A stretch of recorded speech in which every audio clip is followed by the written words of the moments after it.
도입부 정체를 알 수 없는 합금으로 만들어진 유물들, 우주에서 날아온 듯한 기묘한 물체들, 그리고 아직까지도 해독되지 않은 문자로 가득 찬 책 한 권.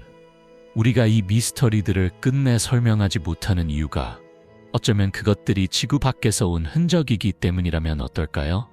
오늘 우리는 러시아 과학자들의 연구를 포함해 전 세계 과학자들과 역사학자들을 충격에 빠뜨린 발견들을 따라가 보려 합니다.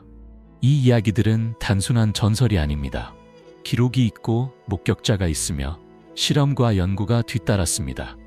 하지만 여전히 답은 없습니다. 그럼 지금부터 인류의 상식을 흔들어 놓은 15가지 미스터리 속으로 들어가 보겠습니다. 1. 사해에서 발견된 운석 광물 이야기는 이스라엘 사해 근처에서 시작됩니다. 2021년 6월, 러시아, 이탈리아, 독일, 미국 과학자들로 구성된 국제연구팀이 사해 인근 하트르림 지층의 표면 암석에서 매우 낯선 광물을 발견했습니다. 이 연구를 이끈 인물은 상트페테르부르크 국립대학교의 러시아 연구자 세르게이 프리트빈이었습니다. 그들이 찾아낸 광물의 이름은 알라보그다이트. 그런데 문제는 이 광물이 원래 지구 표면에서 발견될 수 없는 물질이라는 점이었습니다. 그때까지 알라보그다나이트는 오직 한 장소에서만 확인된 적이 있었습니다. 바로 운석 내부였습니다. 이 광물이 만들어지려면 약 25기가파스칼의 압력이 필요합니다. 이는 지구 대기압의 약 25만 배에 해당하는 엄청난 압력입니다. 이런 조건은 운석 충돌 순간이나 지구 표면 아래 약 310마일, 즉 약 500km 깊이에서나 가능한 환경입니다. 하지만 사해 지역에는 그런 조건이 존재하지 않습니다. 그곳에는 거대한 운석 충돌의 기록도 없고 깊은 멘틀과 직접 이어지는 지질학적 연결도 확인되지 않았습니다. 그렇다면 어떻게 섭씨로 약 1200도에 가까운 고온과 지구 표면에선 존재할 수 없는 압력 속에서 만들어지는 광물이 이스라엘의 암석 속에 남아 있었던 것일까요? 러시아 과학자들은 아직도 그 답을 찾고 있습니다. 그리고 만약 이 발견의 의미가 밝혀진다면 우리는 지구가 형성된 방식에 대한 이해 자체를 다시 써야 할지도 모릅니다. 1976년 테헤란 미확인 비행물체 사건. 1976년 9월 19일 이란 테헤란의 밤하늘에서 믿기 어려운 일이 벌어졌습니다. 자정이 조금 지난 시간 테헤란 시민들은 하늘에 빛나는 물체가 떠 있다며 공군에 잇따라 신고 전화를 걸기 시작했습니다. 처음에는 단순한 착각일 수도 있었습니다. 하지만 유세피 장군이 직접 그 물체를 확인한 순간 상황은 완전히 달라졌습니다. 그는 전투기를 출격시키라고 명령했습니다. 첫 번째로 출격한 조종사는 모하마드 레자 아지즈 칸이 대위였습니다.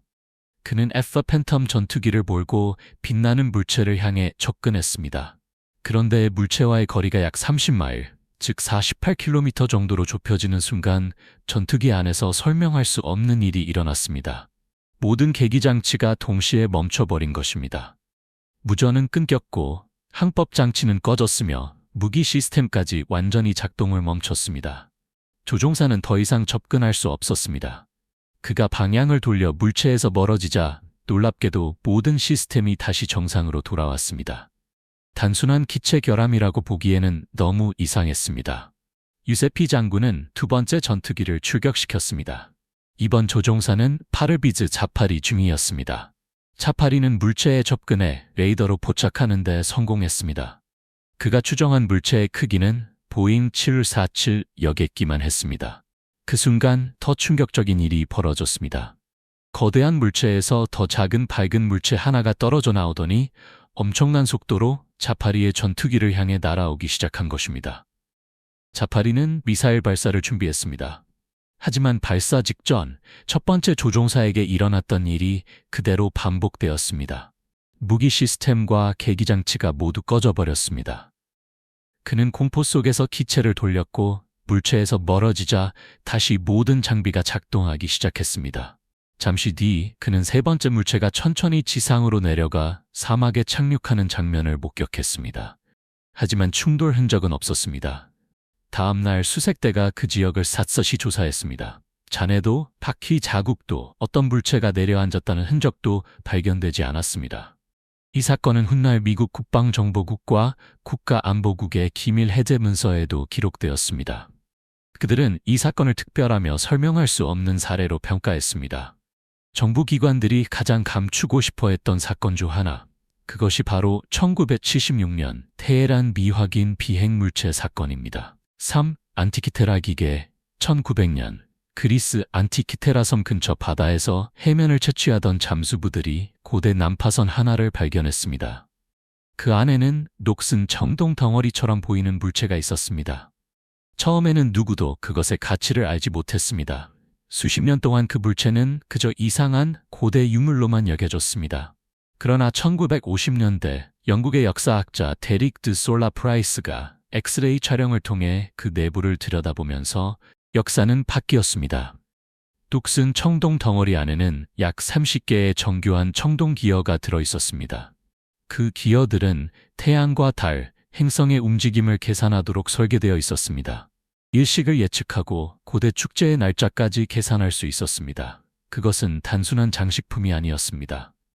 2000년도 더 전에 만들어진 컴퓨터였습니다. 현대의 기술자들조차 컴퓨터 설계를 활용해도 안티키테라 기계의 정밀함을 완벽히 재현하는 데 어려움을 겪었습니다. 이 장치를 만들기 위해 필요한 수학과 천문학의 수준은 그 시대의 다른 기술보다 약 1400년은 앞선 것으로 평가됩니다. 고대 그리스인들은 어떻게 이런 장치를 만들 수 있었을까요? 그 지식은 어디에서 온 것일까요? 그리고 혹시 이와 비슷한 장치들이 더 많이 존재했지만 바닷속이나 땅속에 묻힌 채 사라져버린 것은 아닐까요? 오늘날 안티키테라 기계는 아테네 국립고고학박물관에 보존되어 있습니다. 그리고 지금도 과학자와 역사학자들은 그것을 고대 세계가 남긴 가장 놀라운 기술적 성취 중 하나로 바라보고 있습니다. 4. 보이니치 필사본. 보이니치 필사본은 약 240쪽으로 이루어진 손글씨 책입니다. 하지만 이 책은 600년이 넘도록 누구에게도 자신의 비밀을 허락하지 않았습니다. 페이지마다 지구상에 존재하지 않는 듯한 식물 그림이 그려져 있습니다.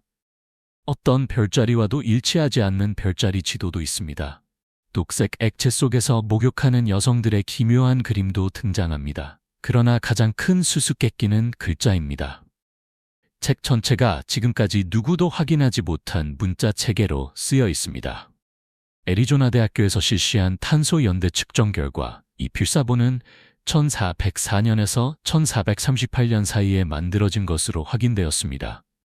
인쇄기가 보급되기 전이며 현대의 사기꾼이 정교하게 조작하기에는 너무 오래된 시대입니다. 미국 군사 암호 해독가들과 러시아 수학자들을 포함해 세계 최고의 해독 전문가들이 이 문서를 풀기 위해 오랜 세월을 바쳤습니다. 하지만 모든 시도는 실패했습니다. 어떤 연구자들은 이 책이 알려지지 않은 자연 언어로 쓰였다고 주장합니다. 다른 이들은 매우 복잡한 암호문이라고 봅니다. 그리고 소수의 사람들은 이 문자가 애초에 지구의 언어가 아니었을 가능성까지 제기합니다. 보이니치 필사본은 현재 예일대학교 바이네케 희귀본 및 필사본 도서관에 보관되어 있습니다. 그리고 지금도 인간의 이해를 조용히 거부하고 있습니다. 5. 고비 사막의 거대한 지그재그. 2011년 한 연구자가 구글 지도 위성 사진을 살펴보다가 도저히 자연적으로 만들어졌다고 보기 어려운 무늬를 발견했습니다. 장소는 중국 북부의 고비 사막, 사람의 발길이 거의 닿지 않는 외딴 지역이었습니다. 그곳의 땅 위에는 거대한 지그재그 무늬가 새겨져 있었습니다. 각선은 거의 한 마일, 즉 1.6km에 가까운 길이로 뻗어 있었고 전체 형태는 분명히 인공적인 기하학 구조처럼 보였습니다. 인터넷은 순식간에 뜨거워졌습니다. 누군가는 외계 문명에게 보내는 메시지라고 했습니다. 또 누군가는 고대 지상 그림이라고 주장했습니다. 혹은 비밀 무기 시설일지도 모른다는 추측도 나왔습니다. 그러나 이후 애리조나 주립대학교의 조너선 힐 교수가 설명을 내놓았습니다. 그 무늬들은 정찰 위성이 카메라와 궤도 위치를 보정하기 위해 사용하는 교정 표적이라는 것이었습니다. 이런 구조물은 중국에만 있는 것이 아니었습니다. 미국 정보기관도 애리조나 사막에 비슷한 격자형 시설을 사용하고 있었습니다. 결국 고비 사막의 지그재그는 외계인의 메시지가 아니라 하늘 위에서 지구를 내려다보는 인간의 눈을 조정하기 위한 장치였던 것입니다. 유군석을 끌어당기는 남자 보스니아 헤르체고비나의 작은 마을에는 라디보의 라지치라는 남자가 살고 있습니다. 그의 삶은 2007년부터 완전히 이상한 방향으로 바뀌기 시작했습니다.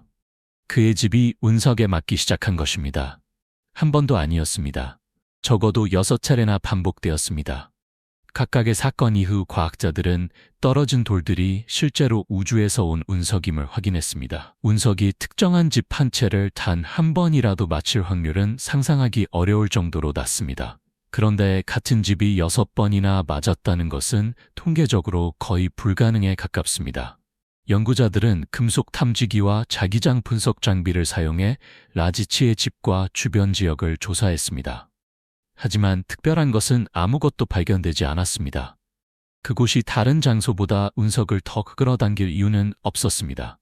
라지치는 결국 지붕을 강철 보강재로 강화했습니다. 그리고 여러 인터뷰에서 자신이 외계인들에게 의도적으로 표적이 되고 있다고 믿는다고 말했습니다. 그의 주장을 믿든 믿지 않든 한 가지 사실은 남습니다. 평범한 마을에 평범한 한 남자의 집이 왜 깊은 우주에서 날아온 물체들의 표적이 되었는지 과학은 아직 설명하지 못하고 있습니다. 7. 와우 신호. 1977년 8월 15일 오하이오 주립대학교의 빅이어 전파망원경 자료를 검토하던 제리 에먼 박사는 한 신호를 발견했습니다. 그 순간 그는 빨간 펜을 집어들고 여백에 단 한 단어를 적었습니다. 와우. 그가 본 신호는 이전에 기록된 어떤 신호와도 달랐습니다. 그 신호는 궁수자리 방향에서 왔고 정확히 72초 동안 지속되었습니다. 강도는 우주의 일반적인 배경 잡음보다 약 30배나 강했습니다. 더 놀라운 점은 주파수였습니다.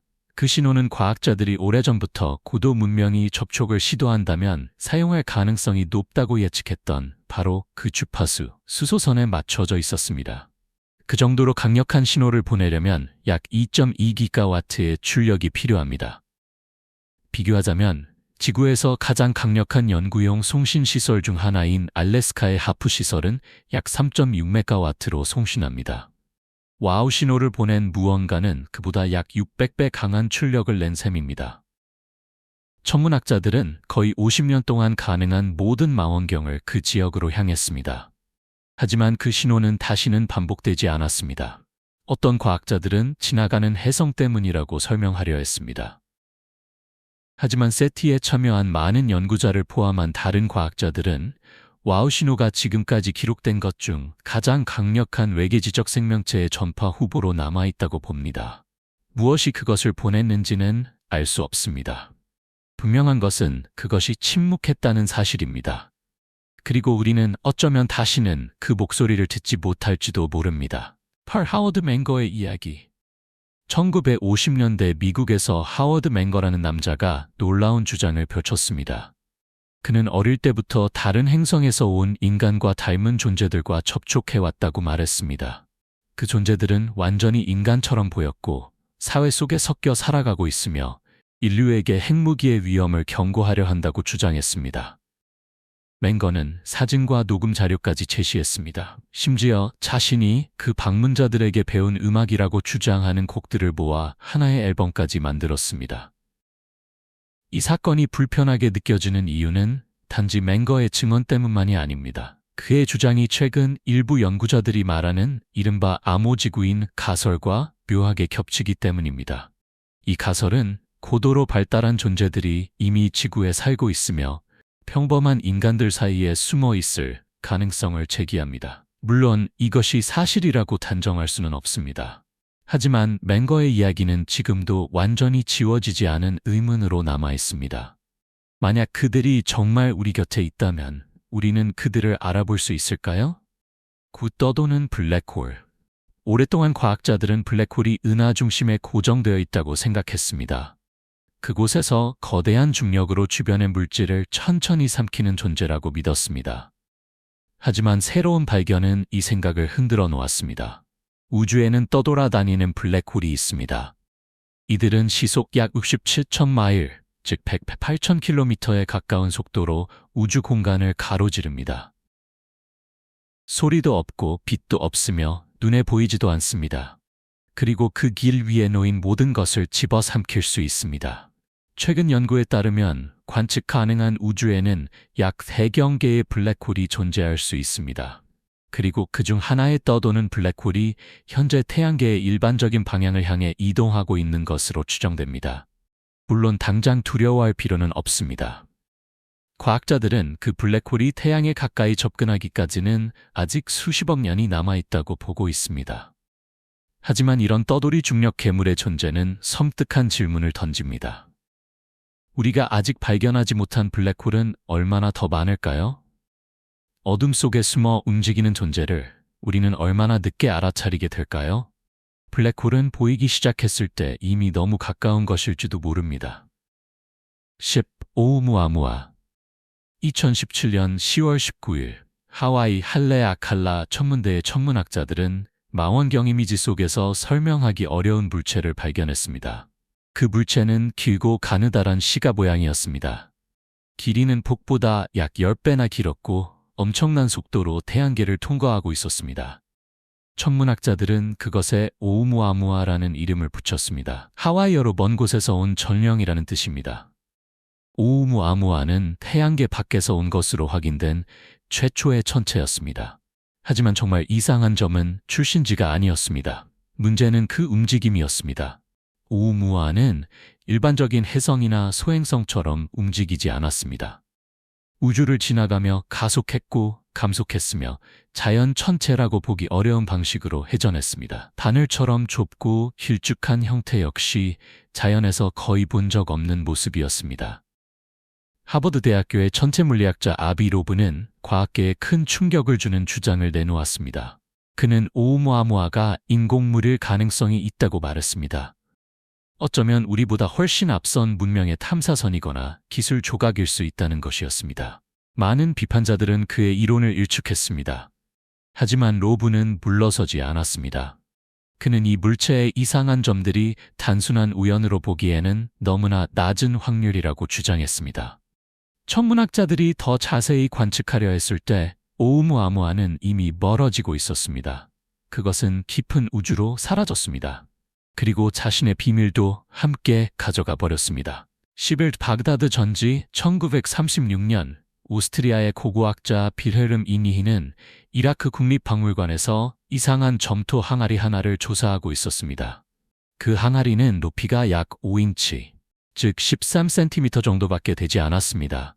하지만 내부 구조는 평범하지 않았습니다. 그 안에는 구리 원통이 들어있었고 아스팔트로 밀봉되어 있었으며 가운데에는 부식된 철봉이 꽂혀 있었습니다. 투니히는 그것을 보는 순간 놀라운 가능성을 떠올렸습니다. 이것은 고대의 전지일지도 모른다는 생각이었습니다. 이 물체는 약 2000년 전의 것으로 추정됩니다. 만약 그것이 정말 전지라면 1800년 알레산드로 볼타가 공식적으로 전지를 발명하기 거의 2000년 전에 이미 전기를 만들어내는 장치가 존재했다는 뜻이 됩니다. 회의론자들은 큐니의 주장을 터무니없다고 비판했습니다. 그러나 1990년대 노스캐롤라이나 대학교의 조지 베르친스키 교수는 고대 세계에서 구할 수 있었던 재료만을 사용해 바그다드 전지를 재현했습니다. 그는 5% 농도의 와인 식초를 전해질로 채워 넣었습니다. 그러자 장치는 약 1볼트의 전기를 만들어냈습니다. 이후 여러 연구자들이 같은 실험을 반복했고 결과 역시 비슷했습니다. 우리는 고대인이 전기를 몰랐다고 배워왔습니다. 하지만 이 작은 항아리는 어쩌면 그 믿음이 완전하지 않을 수도 있음을 조용히 말하고 있습니다. 12. 고대 인도의 비마나 수천 년 전 기록된 고대 힌두 서사시에는 비마나라고 불리는 비행장치가 등장합니다. 이것은 단순한 하늘을 나는 양탄자나 신화 속 전차가 아닙니다. 그 묘사는 놀라울 만큼 기술적입니다. 기원전 5세기 무렵에 기록된 리그베다에는 수은과 태양 에너지로 움직이는 비마나에 대한 설명이 등장합니다. 그것들은 공중에 멈춰 있을 수 있었고 순간적으로 방향을 바꿀 수 있었으며 도시와 도시 사이를 엄청난 속도로 이동할 수 있었다고 합니다. 일부 문헌에는 비마나가 무기를 장착하고 있었다는 내용도 있습니다. 그 무기는 눈부신 섬광을 만들고 충격파를 일으키며 엄청난 열로 군대를 재로 만들어 버릴 수 있었다고 묘사됩니다. 어딘가 익숙하게 들리지 않습니까? 많은 연구자들은 이런 묘사가 오늘날 우리가 스마북이나 핵장치라고 부를 만한 기술과 닮아 있다고 봅니다. 더 불안한 이야기도 있습니다. 1992년 인도 과학자들이 고대 도시 모헨조다로의 토양 표본을 조사하던 중 유리화의 흔적을 발견했습니다. 유리화란 모래가 극도로 높은 온도에서 녹아 유리처럼 변하는 현상입니다. 그 과정에는 약 화씨 2700도, 즉 섭씨 약 1480도의 열이 필요합니다.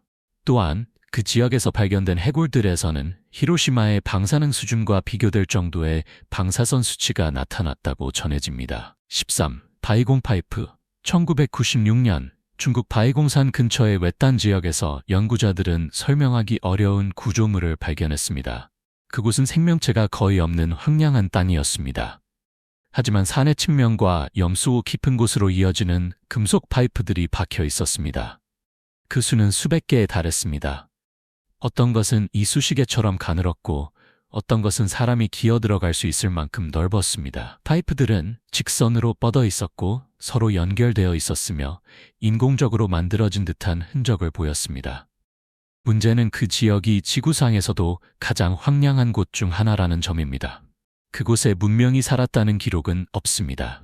그런데 과학자들이 파이프의 연대를 측정했을 때 결과는 약 5,000년 전으로 나왔습니다.